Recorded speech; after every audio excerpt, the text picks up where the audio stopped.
There are moments in cricket history that feel like they were scripted by the gods themselves. Moments when one man stands tall against the odds, turning pressure into pure magic.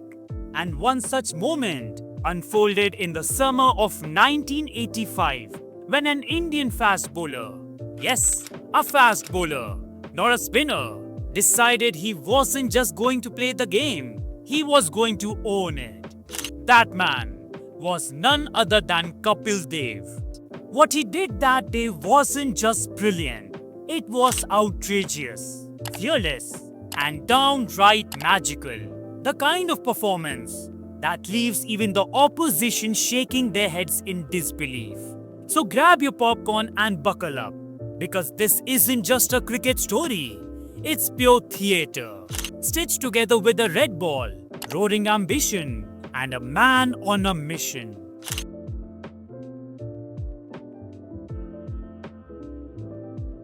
Now, let's set the stage properly, shall we? India was wobbling through a pretty dry spell in Test cricket. One single Test win since 1981-82. That's it. Meanwhile, Kapil Dev, already a World Cup winning captain by then, was still chasing that elusive dream of leading India to a Test match win. The critics, the media, and probably even a few chaiwalas were saying that India lacked the patience for Test cricket. And honestly, you couldn't blame them. The mood was pretty bleak. Australia, on the other hand, was busy dealing with a different kind of headache. A bunch of their players had taken off on a rebel tour to South Africa. Add to that the retirement of legends like Greg Chappell, Rod Marsh, and Dennis Lillee. Still, a wounded Australia at home was like a wounded tiger, still dangerous, still unpredictable. So here we were, a shaky India, a rebuilding Australia, and a Test series hanging in the balance. And as we rolled into Adelaide, the first Test was already promising the drama of a Bollywood blockbuster. Australia won the toss and chose to bat first, starting strong, with David Boon finding runs with ease. For a while, it looked like India would spend yet another day chasing shadows. But just when it seemed the script was set, Kapil Dev decided it was time to flip it. It all started with Wayne Phillips. A sharp, brutal bouncer from Kapil reared up like a cobra, and Phillips could only fend it awkwardly into the safe hands of Shivlal Yadav. One down, and little did Australia know, that was just the appetizer. Then came the big one, the captain, Alan Border. Now, Border was known for his grit. He could survive a zombie apocalypse with just a bat and a scowl. But even he wasn't ready for Kapil's wicked movement. Kapil bowled a beauty that moved just enough to take a faint inside edge and clatter into the stumps. Border out for 49. You could almost hear the pin drop silence in the Adelaide Oval. Or maybe it was just a collective oh no from the Australian fans. Then late on day one, David Boon, the one solid rock, was priced out. Boon had scored a century, making 123 runs, chewing gum like he was on a mission to set a world record. But then, Kapil produced a peach, a straight one that kissed Boon's edge and flew safely into third slip's grateful hands. Boon gone, Australia shaken. But this was just the beginning. Day 2. And Dev was bowling like a man possessed. If day 1 was the setup, day 2 was the full-blown demolition.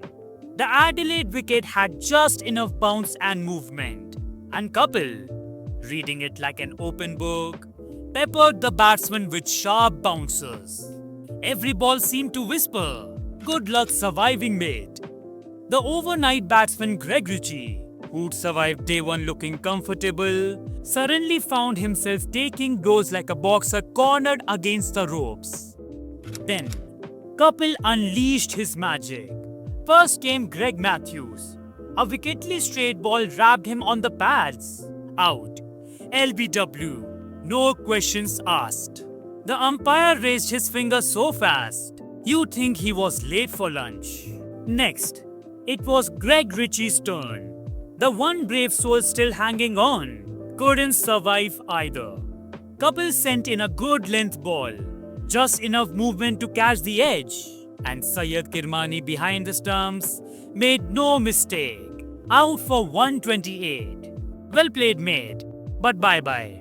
And then entered Craig McDermott, probably thinking, maybe I'll swing a few. Instead, he got a full toss that somehow still managed to trap him LBW.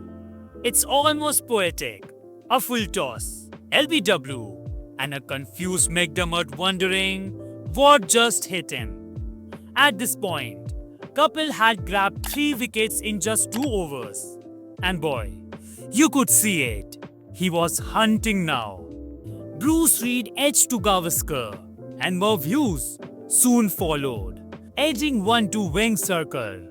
At one stage, Kapil's figures read a modest 3 for 99. But in a spell that could only be described as pure magic, he tore through the Australian lower order, finishing with 8 for 106. 5 wickets in just 21 balls. Australia's last 4 wickets fell for just 7 runs.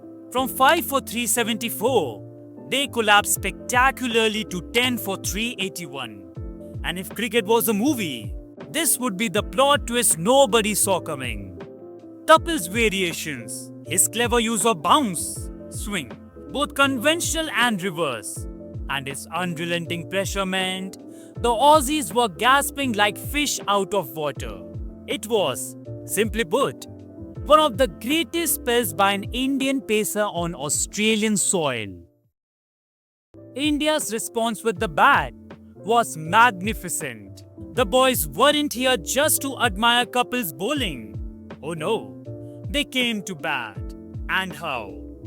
The Indian innings blossomed to a massive 520 runs, their highest ever total against Australia at that time. And leading from the front was the little master himself, Sunil Gavaskar, who carried his bat for a majestic unbeaten 166. However, as every Indian fan knows, the cricket gods sometimes love a cruel joke, because despite all the dominance, the weather decided to show up like an uninvited guest.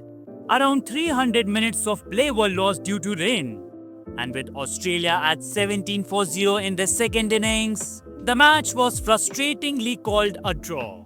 Kapil Dev was named player of the match, of course, but you could sense the bittersweet feeling in the Indian camp. A victory was so close, yet the weather said, "Not today, my friend." But through it all, one image stood tall. Kapil Dev, running in with his sleeves rolled up, hair bouncing with every stride, and delivering those unplayable outswingers and brutal bouncers.